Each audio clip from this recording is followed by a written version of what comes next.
नमस्कार, स्वागत है आपका। इंडिया टीवी देख रहे हैं आप। आपके साथ मैं हूं प्राची पाराशर। प्रहार में आज बात करेंगे हिमाचल प्रदेश की, जहां सरकार बचाने और गिराने की लड़ाई में खेला वर्सेस खेला हो रहा है।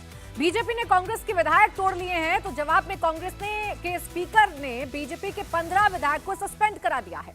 हिमाचल प्रदेश की सरकार बचाने के लिए कांग्रेस का बड़ा गेम प्लान सामने आया है। अब से थोड़ी देर पहले स्पीकर ने नेता विपक्ष जयराम ठाकुर सहित बीजेपी के 15 विधायक सस्पेंड कर दिए और मार्शल ने बीजेपी विधायकों को सदन से बाहर निकाल दिया। ये सारा एक्शन सुक्खू की सरकार को बचाने के लिए किया जा रहा है। थोड़ी ही देर में सदन की कार्यवाही दोबारा शुरू होने वाली है। कांग्रेस के 14 विधायक बगावत के रास्ते पर हैं। सरकार गिर ना जाए इसलिए स्पीकर ने बीजेपी के 15 विधायक सस्पेंड कर दिए हैं। सुक्खू सरकार में मंत्री विक्रमादित्य ने इस्तीफा देकर कांग्रेस की टेंशन को बढ़ा दिया है। विक्रमादित्य ने सुक्खू पर आज कई संगीन आरोप लगा दिए। ऐसे में सवाल यह है कि वीरभद्र सिंह के बेटे विक्रमादित्य बीजेपी में जाने की तैयारी तो नहीं कर रहे हैं। आज उन्होंने अपना इस्तीफा मंत्री पद से दिया है, तो क्या अब कांग्रेस के हाथ से बात निकल चुकी है और विक्रमादित्य को मनाने के जितने भी रास्ते थे क्या वो बंद हो चुके हैं? ये वो तमाम सवाल हैं जो हिमाचल प्रदेश को लेकर खड़े हो जाते हैं। सबसे बड़ी बात यह है कि सुखविंदर सिंह सुक्खू की जो कुर्सी है वो फिलहाल खतरे में पड़ती हुई नजर आ रही है। और देखिए तस्वीरें हम आपको दिखा रहे हैं क्योंकि आज सदन में जबरदस्त हंगामा हो रहा है। जिन 15 विधायकों को आज सदन से सस्पेंड किया गया है, सदन की कार्रवाई से निष्कासित किया गया है, वो सदन के अंदर ही डटे हुए हैं, अपना धरना प्रदर्शन कर रहे हैं, विरोध जता रहे हैं और कई संगीन आरोप स्पीकर पर लगा रहे हैं, कई संगीन आरोप कांग्रेस पर लगा रहे हैं। देखिए जानकारी ये मिल रही है कि 12 ऐसे विधायक हैं जो कांग्रेस के हैं और वो बीजेपी के संपर्क में हैं। कल राज्यसभा चुनाव के दौरान खुलकर क्रॉस वोटिंग की गई। 6 विधायक खुलकर सामने आए। उन्होंने संगीन आरोप लगाए और कहा कि जो मुख्यमंत्री हैं सुक्खू दरअसल उनको जलील कर रहे हैं, इसीलिए उनका पार्टी से मोहभंग हो रहा है। अब बीजेपी के जिन 15 एमएलए को सस्पेंड किया गया है उनके नाम भी सामने आ गए हैं। जयराम ठाकुर प्रदेश के पूर्व मुख्यमंत्री और नेता सदन, उनको कर दिया गया है सस्पेंड। विपिन सिंह परमार को सस्पेंड किया गया है। रणधीर शर्मा, लोकेंद्र कुमार, विनोद कुमार, हंसराज, जनक राज, बलवीर वर्मा, त्रिलोक जम्वाल, सुरेंद्र को भी सस्पेंड कर दिया गया है विधानसभा की कार्यवाही से। तो कुल 15 ऐसे एमएलए हैं जिनको सस्पेंड किया गया है। दीपराज को सस्पेंड किया गया है। पूर्णचंद, इंद्र सिंह गांधी, दिलीप ठाकुर और रणवीर सिंह को विधानसभा की कार्यवाही से आज स्पीकर ने निष्कासित कर दिया है, यानी कि सस्पेंड कर दिया है। देखिए पूरी की पूरी जो लड़ाई है वो नंबर गेम को लेकर चल रही है, क्योंकि अब ऐसा माना जा रहा है कि सुक्खू की जो सरकार है वो फिलहाल संकट में है, यानी कि अपने ही विधायक उनका साथ छोड़ रहे हैं और साथ भी छोड़कर सुक्खू पर ही आरोप लगा रहे हैं। गेंद आला कमान के पाले में डाली गई है और ये जो बातें हैं वो खुलकर कांग्रेस के नाराज विधायकों की तरफ से की जा रही है कि पूरी की पूरी नाराजगी सुक्खू की कार्यशैली को लेकर है। और कई बार सुक्खू के बारे में पार्टी आला कमान को भी जानकारी दी गई, लेकिन इसके बावजूद कोई भी कदम नहीं उठाए गए। अब कांग्रेस के 6 बागी विधायक विधानसभा पहुंच गए हैं। पंचकुला से शिमला लौटे हैं कांग्रेस के ये बागी एमएलए। ये 6 बागी एमएलए हैं जिन्होंने कल राज्यसभा चुनाव के दौरान क्रॉस वोटिंग की थी और तभी से मुखर होकर अपने आरोपों को मीडिया के सामने रख रहे हैं। एक एक विधायक ये कह रहा है कि हमारी अनदेखी की जा रही थी, पॉलिटिकल द्वेष के कारण सुक्खू हमें खत्म करना चाहते थे, हमें इररिलेवेंट करना चाहते थे और इसीलिए मजबूरन हमने ये कदम उठाया है। दूसरे घर में जाने का भी हमारे पास ऑप्शन है। हालांकि आलाकमान को ये ऑप्शन दिया गया है कि अगर सुक्खू को हटाया जाएगा, अगर कुर्सी बदल दी जाएगी, हो सकता है कि ये विधायक मान जाए। तो देखिए हिमाचल में कांग्रेस के साथ बड़ा खेला हुआ। हर्ष महाजन ने राज्यसभा की एकमात्र सीट कांग्रेस से छीन ली और अब उन्होंने बड़ा दावा किया। हर्ष महाजन ने कहा कि हिमाचल में कांग्रेस सरकार कुछ घंटों या कुछ दिनों की मेहमान है। यहां बीजेपी की सरकार बनने जा रही है। विक्रमादित्य ने इस्तीफा देकर सही कदम उठाया है। इस वक्त हमारे साथ हैं राज्यसभा सांसद हर्ष महाजन जी, उनसे हम बात करेंगे। सर, कल जिस तरह से घटनाक्रम लगातार बदल रहे हैं, एक के बाद एक बीजेपी की तरफ से या कहीं कांग्रेस की तरफ से भी चौंकाने वाले जो है निष्कर्ष सामने आ रहे हैं, तो क्या लगता है, क्योंकि अभी थोड़ी देर पहले ही एक और इस्तीफा विक्रमादित्य के तौर पर देखा गया, मंत्री पद से उन्होंने इस्तीफा दिया। अभी आप और इस्तीफे देखने वाले हैं, तो कुछ घंटों की बात है, कुछ दिनों की बात है। यहाँ जो कांग्रेस की सरकार खत्म हो चुकी है, यहाँ बीजेपी की सरकार बनने वाली है। कांग्रेस में डिसग्रंटलमेंट बहुत है, हर आदमी सीएम बनना चाहता है और बाद में ये होता है कि जब नहीं बनेगा तो भारतीय जनता पार्टी में आने को तैयार है। देखिए, जिस तरह से अभी भी 15 जो विधायक थे उनको सस्पेंड कर दिया गया, हालांकि सुबह ही जो नेता प्रतिपक्ष जयराम ठाकुर उन्होंने इसकी आशंका जाहिर की थी, तो किस तरह से देखते हैं आप इस सस्पेंशन को? देखिए, ये डिले टैक्टिक्स होता है। ये हर विधानसभा में स्पीकर ट्राई करता है कि मैं कुछ ना कुछ चीज को डिले करने की कोशिश करूं। तो वही टैक्टिक्स है। हुआ तो क्या, सस्पेंड किस लिए किए गए? कोई है इनके पास रीजन? तो ऐसे ही बगैर मतलब के सस्पेंड हो गए। तो ये तो हाई कोर्ट में भी जाएंगे, गवर्नर जी के पास भी जाएंगे, सब जगह जाएंगे। डिवीजन ऑफ वोट की मांग कर रही है।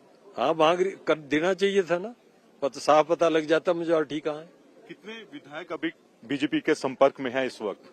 बीजेपी के संपर्क में मेजॉरिटी ऑफ विधायक जो है वो संपर्क में है। वो खुद ही इस सरकार से तंग है। 6 ने तो क्रॉस वोट करके अपना परिचय दे दिया, बाकी 6 नहीं 9 है। 3 तो इंडिपेंडेंट हैं। क्या पता कि वो है भी, उन्होंने वोट दिया कि किसी और ने दिया, तो ये तो अटकलें हैं। पर ये जो है अभी इन्होंने तो अपनी खुशी से वोट दिया और ये बोल के दिया उनको कि हम आपसे नाराज हैं, हम जा रहे हैं। आप वीरभद्र सिंह के काफी नजदीक रहे हैं। आज विक्रमादित्य ने जिस तरह से इस्तीफा दिया, उन्होंने कहा कि मेरे परिवार की अनदेखी की गई, उनके स्टैचू वहां पर लगने नहीं दिया गया। और क्या वो भी आपके संपर्क में है? प्रतिभा सिंह भी आपके संपर्क में है इस वक्त?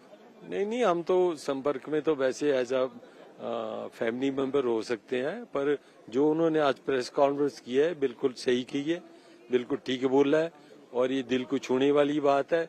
और हिमाचल की जनता का प्यार है जो वीरभद्र सिंह जी को अभी भी याद रखती है। अभी आगे देखते हैं क्या होता है। क्या लगता है आपको, कब तक यहाँ पर सरकार जो है वो बदल जाएगी? ये डिले टैक्सेस मैंने कहा ना, ये कितनी, 1 हफ्ता लग जाएगा, तो 3-4 दिन लग जाएंगे। ये जारी है सरकार। कितने विधायक संपर्क में? सारे विधायक संपर्क।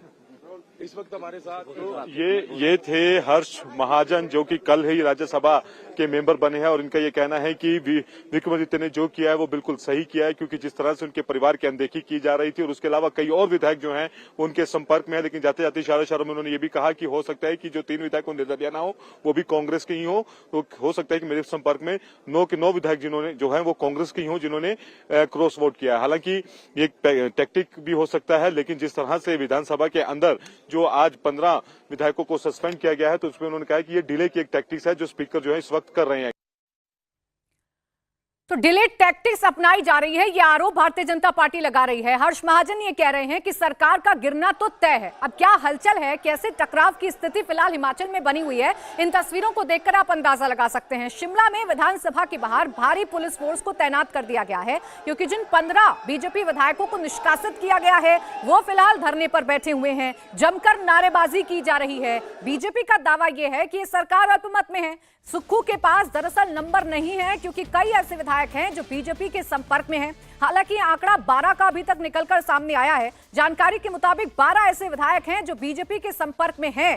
हालांकि अगर 12 विधायक टूटते हैं तो कुछ हासिल भारतीय जनता पार्टी नहीं कर पाएगी, क्योंकि 2/3 विधायकों का टूटना जरूरी है अगर दल बदल कानून से बचना है। और 2/3 विधायकों के टूटने का मतलब है कि 2 विधायक और चाहिए अगर इस नंबर गेम को सेट करना है, यानी कि अगर 14 विधायकों को सेट करना है। फिलहाल हिमाचल की सियासत से 3 बड़ी बातें तो बिल्कुल सामने आ चुकी हैं। सब कुछ पानी की तरह साफ हो चुकी हैं 3 बड़ी बातें। पहली बात यह कि सुक्खू जा रहे हैं, सुक्खू की कुर्सी जो है वो खतरे में है।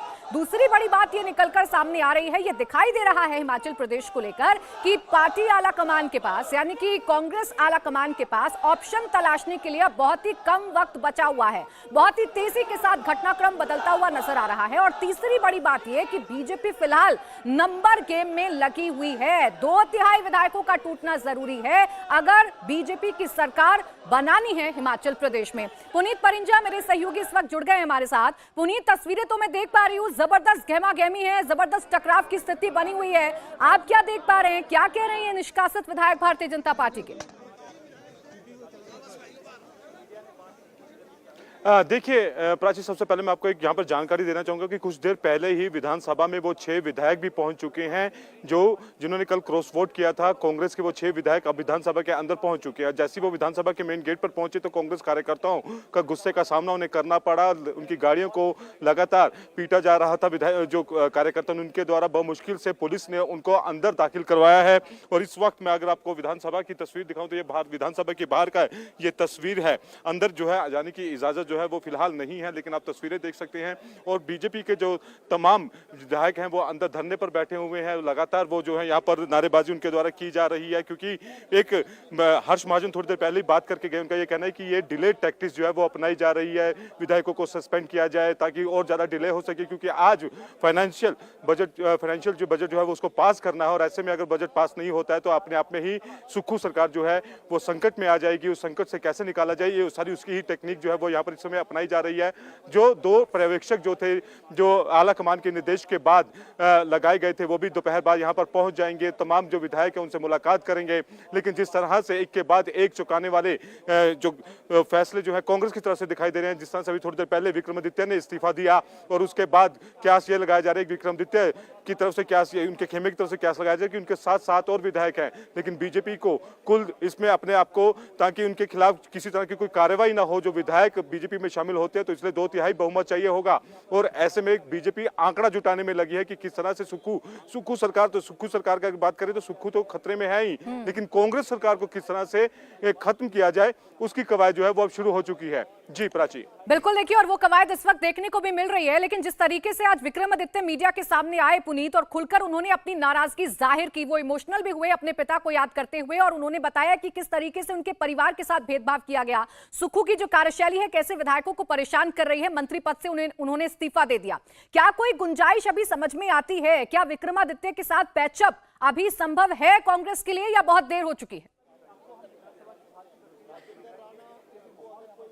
देखिए, विक्रमादित्य ने जब उनसे पूछा गया कि क्या आप बीजेपी ज्वाइन करेंगे, तो उन्होंने कहा कि मैंने सिर्फ अभी मंत्री पद से इस्तीफा दिया है, मैंने कांग्रेस पार्टी से इस्तीफा नहीं दिया। यानी कि वो अभी तरफ एक पूरी तरह से उन्होंने भी पत्ते नहीं खोले हैं। वो दोनों तरफ होकर अभी सवार चल रहे हैं कि अगर जहां पे मौका मिलेगा उस तरफ वो अपनी उड़ान भर लेंगे। फिलहाल उन्होंने अभी कांग्रेस की सदस्य से इस्तीफा नहीं दिया, उन्होंने सिर्फ अभी मंत्रिमंडल से इस्तीफा दिया है। और उन्होंने ये एक तरह से कोशिश की है कि आला कमान के ऊपर दबाव बनाने की, किस तरह से दबाव बनाया जाए, ये एक कोशिश उनकी तरफ से हो सकती है। लेकिन ये भी सूत्र बता रहे हैं कि उनके साथ भी 7 विधायक हैं, जो होली लॉज है उनके साथ 7 विधायक हैं।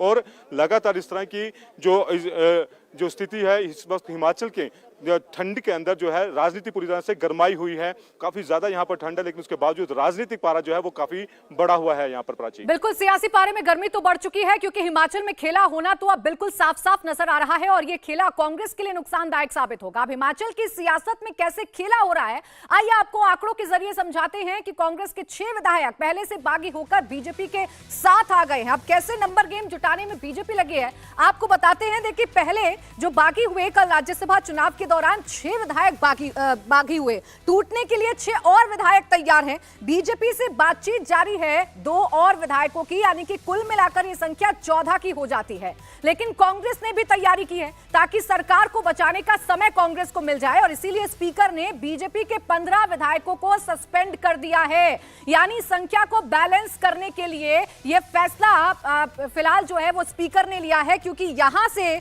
14 विधायक ऐसे हैं जिन पर टूट का खतरा मंडरा रहा है, तो 15 विधायकों को स्पीकर ने सस्पेंड कर दिया है, ताकि विधानसभा की जो संख्या है वो बैलेंस रहे और बहुत ज्यादा मुश्किल कांग्रेस के सामने पेश ना आए, कांग्रेस को मौका मिले, वक्त मिले, ताकि वो अपनी सरकार को बचा सके। अब देखिए, तस्वीर ये है कि कांग्रेस के पास 40 विधायक थे, लेकिन अब सिर्फ 26 विधायक ही कांग्रेस के पास बचे हैं। बीजेपी के पास 25 विधायक हैं, उनमें से 15 सस्पेंड कर दिए गए हैं और अब 10 ही बचे हैं। अगर इस संख्या बल पर स्पीकर फ्लोर टेस्ट कराते हैं तो कांग्रेस की सरकार आज गिरने से बच जाएगी, और यही स्ट्रैटेजी फ्लोर के अंदर यानी सदन के अंदर कांग्रेस ने अपनाई है, ताकि आज तो कम से कम जो सुक्खू सरकार पर संकट के बादल मंडरा रहे हैं उन्हें टाला जा सके। अब हिमाचल से सांसद और केंद्रीय मंत्री अनुराग ठाकुर ने सुक्खू सरकार पर अटैक किया है और कहा कि जनता तो सरकार के अपने मंत्री और विधायक ही नाराज हैं। कांग्रेस ने प्रदेश का बेड़ा गर्क कर दिया है। आज कांग्रेस की हालत ऐसी हो गई है कि जहां जहां बड़े और झूठे वायदे किए वहां कांग्रेस मुकरती नजर आती है और इनके विधायक इनके से भागते नजर आते हैं। ऐसी क्या मजबूरी थी कि मात्र 14 महीने के अंदर इनके विधायक इनका साथ छोड़ गए। एक बड़ा कारण ये भी था कि एक गैर हिमाचली को टिकट दिया गया और हिमाचल के लोगों को ये पसंद नहीं था। छोटा सा राज्य हिमाचल, जहां से एक राज्यसभा का सदस्य बन सकता था, कांग्रेस ने वहां पर भी हिमाचलियों की अनदेखी की। और इसको लेकर भी गुस्सा जहां जनता में भी था, तो मुझे लगता है उसका कुछ आक्रोश कांग्रेस के नेताओं में भी होगा। लेकिन कुल मिलाकर वो अपनी ही सरकार से इतने दुखी हैं कि ना वायदे पूरे कर पा रहे हैं, ना कोई विकास कर पा रहे हैं। ऐसी हालत 14 महीनों में होगी कि विकास कार्य ठप पड़े हैं। तो बीजेपी वेट एंड वॉच की स्थिति में है। बीजेपी नंबर गेम जुटाने में लगी हुई है और इसीलिए अटैकिंग मोड में है। हालांकि कांग्रेस के जो विधायक सुक्खू से नाराज हैं, उनमें विक्रमादित्य का नाम भी जुड़ गया है। 6 विधायक थे जिन्होंने कल क्रॉस वोटिंग की और क्रॉस वोटिंग करके अपनी नाराजगी जाहिर कर दी। अब विक्रमादित्य सिंह जब आज मीडिया के सामने आए तो उन्होंने 5 बड़े आरोप लगाए। पहला आरोप यह कि मुझे अपमानित किया गया और जो विधायक हैं जो कि विक्रमादित्य के करीबी हैं, जो कि वीरभद्र सिंह के करीबी थे, उन विधायकों को नजरअंदाज कर रही है ये सरकार। इसके साथ ही साथ विक्रमादित्य ने कहा कि अब गेंद आला कमान के पाले में है, अगले कुछ दिनों में मैं फैसला लूंगा। सुक्खू को हटाने पर बागी वापस आ सकते हैं। तो जितने भी बागी विधायक हैं फिलहाल वो इस मांग पर अड़े हुए हैं कि सुक्खू को हटाया जाए, और सुक्खू को अगर कुर्सी से हटा दिया जाएगा, यानी कि मुख्यमंत्री पद से हटा दिया जाएगा, तो इन विधायकों की वापसी जो है वो संभव है। आज विक्रमादित्य जब मीडिया के सामने आए और खुलकर सुक्खू पर आरोप लगाए, क्या क्या कहा उन्होंने, आपको सुनवाते हैं। मैं आज केवल इस प्रेस कॉन्फ्रेंस के माध्यम से ये कहना चाहता हूं कि वर्तमान परिस्थिति में मेरा इस सरकार में बने रहना ठीक नहीं है। इसलिए आज मैंने ये निर्णय लिया है that I am resigning from the council of ministers. मैं इस सरकार से एक मंत्री के रूप में इस्तीफा दे रहा हूं, जो मैंने निर्णय लिया है। आने वाले समय में with due consultation with our people मैं सबसे बात करूंगा, जो हमारे चाहने वाले हैं, हमारे लोग हैं, हमारे समर्थक हैं, उनके साथ बात करके, उनके साथ चर्चा करके, उनके साथ विचार विमर्श करके आने वाले समय में फ्यूचर कोर्स ऑफ एक्शन को जो है वो डिसाइड किया जाएगा। विनम्रता पूर्वक तरीके से मैं ये कहना चाहता हूं कि मैं अपने पद से जो है वो अपना इस्तीफा मुख्यमंत्री जी को और राज्यपाल जी को, जैसे भी जो भी प्रोसेस है उस तरीके से सौंप रहा हूं, और आने वाले समय में जो परिस्थिति होगी उसके हिसाब से जो है वो कार्यवाही आने वाले समय की उसको किया जाएगा। और मैं फिर से प्रदेश की जनता का दिल की गहराइयों से धन्यवाद करना चाहता हूं कि उन्होंने मुझे ये मौका दिया कि इतने समय तक आपने जो प्यार, जो आशीर्वाद मुझे दिया, जो प्रेरणा मुझे समय समय के ऊपर दी। बहुत से जीवन में कठोर निर्णय लेने भी पड़ते हैं, बहुत से मुश्किल समय भी आते, मगर प्रदेश की जनता ने हमेशा हमारा मार्गदर्शन किया है, हमेशा हमारा समर्थन किया है, हमेशा मुझे अपना प्यार और आशीर्वाद दिया है।